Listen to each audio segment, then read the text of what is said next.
You know the feeling. You're brushing your teeth, and out of nowhere, you remember a cringe-inducing mistake you made a decade ago. Or maybe you get a visceral flash of anger over a friend who betrayed you in college. In that split second, your brain reacts as if the person who committed that act, whether it's an old friend or your younger self, is standing right in front of you today, frozen in time.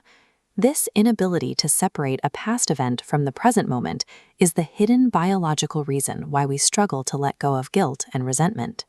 Psychologists and semanticists have a name for this specific cognitive flaw. They call it a time-binding error. Looking at this diagram, we can see exactly how the glitch works. As the years tick rapidly forward along the axis, the brain fails to recognize that the human entity is changing along with the calendar. This happens because the brain uses a lazy survival mechanism to conserve cognitive energy. Instead of processing a complex, evolving human being, your mind stamps a permanent, easy-to-read label onto them and locks them in place. By refusing to acknowledge change, you end up aggressively judging a version of a person who literally no longer exists. Time binding transforms ordinary memories into psychological prisons.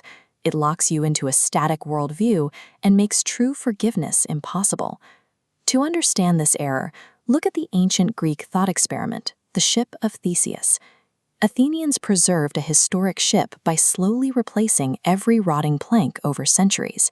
Eventually, no original wood remains. If every piece is swapped out, is it the exact same ship? This paradox exposes a critical flaw in human perception.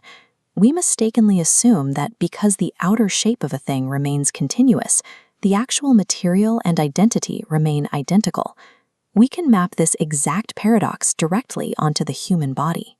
Your cells are constantly dying and regenerating in a continuous fluid wave. Psychologically, your worldviews, your neurological pathways, and your environments are entirely rewritten by experience. The you from 5 years ago is made of different biological material and operates on entirely different psychological software.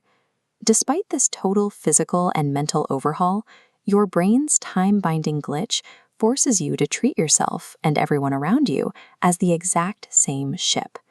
Holding someone accountable for a past action is necessary, but holding infinite resentment means you are stubbornly yelling at a vessel made of entirely new wood. General Semantics provides a specific cognitive tool called dating to bypass this time-binding error. Looking at these two distinct folders, we see how the protocol works. Dating and identity requires you to update your mental labels by permanently attaching a specific year to a person when you recall a memory of them. Take the author of the 12 Steps to a Good Life framework.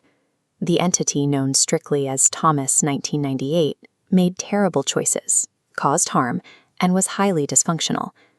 Contrast that with Thomas 2023. This is a distinctly different entity who writes books to help people, operating on entirely updated mental software. Implementing this dating protocol immediately breaks the illusion of a static identity. It forces your brain to see human evolution accurately instead of relying on outdated labels. Dating past selves aligns our emotional responses with the biological reality of change, while keeping accountability intact. By recognizing that we are in a constant state of cellular and psychological transformation, we can finally stop demanding apologies from ghosts of the past. Letting the past stay in the past is an act of grace, but it is also the only rational way to forgive both ourselves and others.